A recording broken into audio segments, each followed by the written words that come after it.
Assalamualaikum warahmatullahi wabarakatuh. Perkenalkan, nama saya Seskia dari Prodi Sejarah Peradaban Islam di Fakultas Adab dan Humaniora Universitas Islam Negeri Imam Bonjol Padang.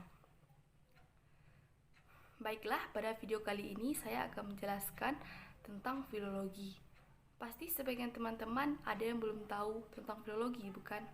Nah, filologi itu adalah ilmu yang mempelajari tentang naskah-naskah kuno yang ditulis tangan. Dalam bahasa Yunani, filologi itu berasal dari dua kata, philos dan logos. Philos adalah cinta, sedangkan logos adalah ilmu atau kata. Jadi, dalam bahasa Yunani, filologi adalah cinta ilmu. Cinta ilmu di sini maksudnya adalah ilmu pengetahuan, seperti ilmu sastra atau ilmu bahasa.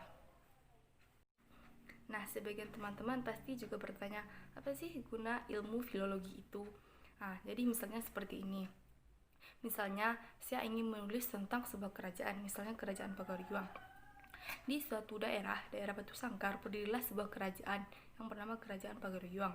Nah, nanti adik-adik di bawah saya atau teman-teman di bawah saya akan menulis hal yang sama. Jadi, karena terlalu banyaknya variasi mengenai Kerajaan Pagariuang ini, nah, jadi untuk menentukan mana tulisan asli yang saya buat, maka diperlukanlah ilmu filologi ini. Jadi, ilmu filologi adalah ilmu yang mempelajari naskah-naskah kuno atau teks-teks kuno yang ditulis dengan tangan. Kenapa ditulis dengan tangan? Karena dulu tidak ada yang namanya percetakan. Jadi, kalau kita menulis, maka kita harus menggunakan tulisan tangan. Dan sesuatu disebut naskah kuno tersebut bila umurnya sudah mencapai 50 tahun. Jika belum, maka itu tidak disebut sebagai naskah kuno. Naskah kuno contohnya seperti naskah pidato Presiden Soekarno pada saat kemerdekaan Indonesia, pidato proklamasi. Nah, itu bisa disebut sebagai naskah kuno karena umurnya sudah lebih dari 50 tahun. Tapi naskah yang sudah diketik itu tidak lagi disebut sebagai naskah kuno karena syarat naskah kuno itu adalah harus ditulis dengan tangan. Berikut ini adalah contoh-contoh naskah kuno. Ini adalah contoh naskah kuno proklamasi Presiden Soekarno pada saat kemerdekaan Indonesia.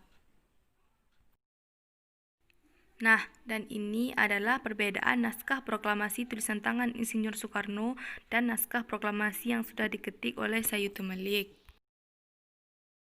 Dan berikut ini adalah naskah kuno Laligo atau Ilaligo. Naskah Ilaligo adalah naskah kuno dari Sulawesi Selatan, Indonesia yang merupakan naskah terpanjang di dunia, melebihi Mahabharata.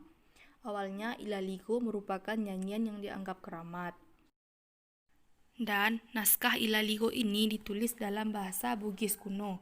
Dan pada tahun 2011, Ilaligo dinyatakan sebagai warisan dunia oleh UNESCO dan diberi anugerah Memory of the World. Dan ini adalah naskah kuno atau manuskrip Tufah At-Tulab dari daerah Aceh. Nah, yang kedua kita masuk ke dalam objek dan kajian filologi. Filologi ini mempunyai objek dan sasaran. Yang pertama naskah dan yang kedua teks. Naskah ini fisiknya bersifat konkret, bisa dilihat dan bisa diraba. Naskah adalah media tulis dari sebuah teks yang ditulis dengan tangan. Sedangkan teks ini sifatnya abstrak, tidak bisa dilihat dan tidak bisa diraba. Teks adalah kandungan atau isi dari sebuah naskah yang bersifat abstrak dan hanya dapat dibayangkan saja. Nah, yang ketiga kita masuk kepada tujuan filologi. Tujuan filologi itu sendiri umumnya untuk mempelajari kebudayaan suatu bangsa melalui sastranya, baik lisan maupun tulisan. Dan secara khusus, filologi ini bertujuan untuk memurnikan sebuah teks melalui proses penyutingan teks sehingga nilai-nilai yang terkandung di dalamnya bisa diungkapkan kepada masyarakat. Baiklah, pembahasan terakhir kita masuk kepada manfaat ilmu filologi. Secara umum, manfaat filologi adalah menjaga kelestarian warisan leluhur nenek moyang dalam naskah-naskah kuno atau teks-teks kuno. Dan bermanfaat juga bagi para peneliti karena hasil penelitian filologi ini dimanfaatkan para peneliti untuk meneliti di bidang-bidang sastra, bahasa, filsafat, atau bidang lainnya. Nah, jadi kesimpulannya itu adalah ilmu filologi adalah ilmu yang mempelajari tentang naskah-naskah atau teks-teks pada masa lampau yang ditulis dengan tangan, yang berbentuk naskah atau teks, yang tujuannya untuk mempelajari kebudayaan suatu bangsa melalui hasil sastranya, baik lisan maupun tulisan yang terjadi pada masa lampau tersebut. Nah, sekarang teman-teman sudah tahu kan apa itu filologi? Jadi, sampai di sini dulu video kali ini mengenai penjelasan tentang filologi.